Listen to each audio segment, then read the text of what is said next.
Hello all, this is Suyash Goyal signing in. I hope that you all are doing very well. You can follow me on Unacademy Learning App where you can find my other courses as well. This lesson will take you through some very interesting idioms and phrases which you can actually use in your daily life to make your conversations more and more interesting and happening. So please do not forget to rate, review and share this lesson as much as you can. And also please do not forget to subscribe to Unacademy YouTube channel where you can find n number of courses and lessons, and all those courses and lessons are for free. Okay, so please do that. Thank you very much. And this is my profile, and here's the link where you can just follow me for my other courses. So please do follow me on this link and find my other courses as well. You can find this link in the description of this video also, so please find it there. And also please do not forget to shoot all your questions, any doubt, any query which you're having in your mind. You can just directly shoot that in the comment box below and all your questions will be answered for sure. Okay, so let's continue with some more idioms and phrases which we have in this lecture. And here we have the very first one of this lecture, and that is dog eat dog. Now what is this dog eat dog? Obviously I cannot go with the meaning word to word. I cannot go with the word to word meaning because it will something like dog eat dog when a dog is eating a dog. So it's not like that, but you can relate it, so let me just tell you the meaning. First, it means ruthless, competitive and fast paced. Okay, competitive. When I'm talking about competition, then like it's like there is hell like competition. Okay, the life is so fast paced. Okay, life is ruthless. Okay, so much of competition, so much of fast paced life. There's no time to stop, there's no time to introspect, there's no time to relax, there's no time to think. Everyone is just trying to get the things of other person. So that's what the life has been in big cities. So that's what this phrase actually means, dog eat dog. Okay, when the life is so competitive, when the life is so fast paced, so I can use this dog eat dog. So for example, I have an example sentence also, like he moved to Mumbai from his village. Now he moved to Mumbai from his village but could not manage there. Now when he was in village, you can obviously think yourself that his life was very slow.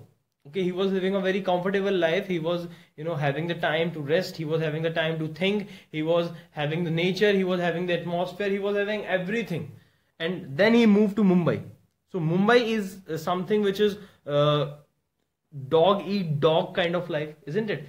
Very fast life, very competitive life. People are there, people are going there to search out for the jobs, and it's hell out of there. Okay, so he could not manage there. Why? Because life in big cities is dog eat dog, and he was not used to that life. Okay, so that's how I can use this dog eat dog. Okay, now the next one is dot the I's and cross the T's. Okay, dot the I's and cross the T's. Now what is this I's and T's, and what is this dot and cross? Okay, so this is very interesting and very fascinating phrase, I would say, and it actually means to be very careful and attentive to detail. Okay, you're doing anything and your boss is very angry today, so obviously you will think what? You will actually think to dot the I's and cross the T's before just going to your boss. Okay, so obviously whenever you will be given a file to work to do something in that, so you will actually first dot the I's and cross the T's, and then you will just go to your boss because your boss is very angry today. Okay, any minute mistake is just going to be a blunder for you. So to be very careful and attentive to detail, when it is the case, then the phrase which I can use is dot the I's and cross the T's. Okay, like for example, this time we need to make the best proposal. Now let's say this time we have some compulsion or we have some passion that we just need to make the best proposal. We just need to make the best proposal. So make sure to dot the I's and cross the T's. So I can say that you please make sure. What? You please make sure to dot the I's and cross the T's. That means you please make sure to be very careful and attentive to each and every detail. Okay, so that's how I can use this dot the I's and cross the T's. Now the next one is down and out. Now this one is very simple. Down and out. It means poor. Simply it means poor. So whenever someone is very poor, or whenever someone was very poor, so a phrase which you want to use for this condition is down and out. Okay, you can simply say down and out to just replace that poor. Okay, like for example, there was a time when he was down and out, but he has become rich now. So I am actually saying that there was a time. I am talking about someone's past. I'm talking to you, the person who is watching my video, and I'm talking about his past, that he used to be down and out. He used to be poor. He was very poor. There was a time when he was very poor. But now what? But now he has become rich. He must have worked very hard, so now he has become rich. Okay, so that's how in any way, in multiple ways, you can use this down and out. It's very simple. It means poor. Okay, now the next one is down in the mouth. Now what is this down in the mouth? So when I'm saying down in the mouth, I actually mean to say unhappy. When someone is unhappy, I can simply use the phrase down in the mouth. Now you can actually understand that these phrases, down in the mouth and down and out, these are very, simple phrases. They are not having any complex words in them, but still it's hard to just, know their meaning if you don't know them. Like if I'm saying to you down in the mouth, it's hard for you to know that it means unhappy. If I'm saying down and out, it's hard for you to know that it means poor. So once you know them, these phrases are actually going to be absorbed in your mind. You are just not going to forget them, but you need to know them. At least for once, you need to know them. Okay, so coming back to this phrase, this is down in the mouth and it means unhappy. Like for example, Raj has been down in the mouth since he has lost his bike. Now Raj actually lost his bike.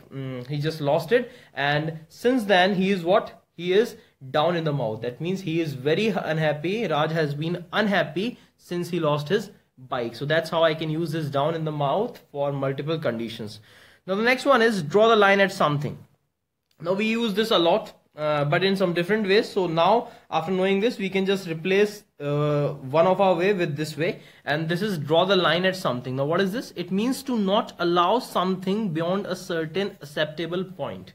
Now when something is happening, something is taking place, and you are not allowing something, beyond a certain limit, beyond a certain acceptable point. You are saying that up till here I can allow it, but if it is going to happen beyond that, I will not allow it. So basically you are doing what? You are actually drawing a line. You are actually drawing the line at something, that something will not be allowed beyond this point. Something will not be allowed beyond this limit. Okay, like for example, you may go to Shimla with your friends. Now I am saying to you that you may go to Shimla with your friends. That's okay. If you want to go, you can go to Shimla with your friends, but you cannot go to Singapore. Now I am saying to you that you can go to Shimla if you want, but you cannot go to Singapore.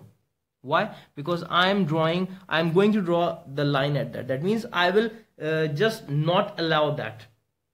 The point where I can allow is Shimla. I can allow you to go to Shimla, but if you want to go to Singapore, then that something is that which I cannot allow you to do. Okay, so I cannot allow you to go beyond a certain limit, and that limit is Shimla. So that's how we can use this draw the line or something, and you can actually use it for anything, like for any case. Like it could be for something which is related to study. It could be for something which is related to naughty kids. It could be anything. Okay, so it could be something which is related to money, like you can expand, you can spend up to this limit, and beyond that you cannot spend. So it could be anything. Okay, depending on your requirement, depending on the requirement of the sentence. Okay, so that's all for this lecture, and we'll be talking about some more idioms and phrases in the next lecture. Thank you very much. This is Suyash Goyal signing off.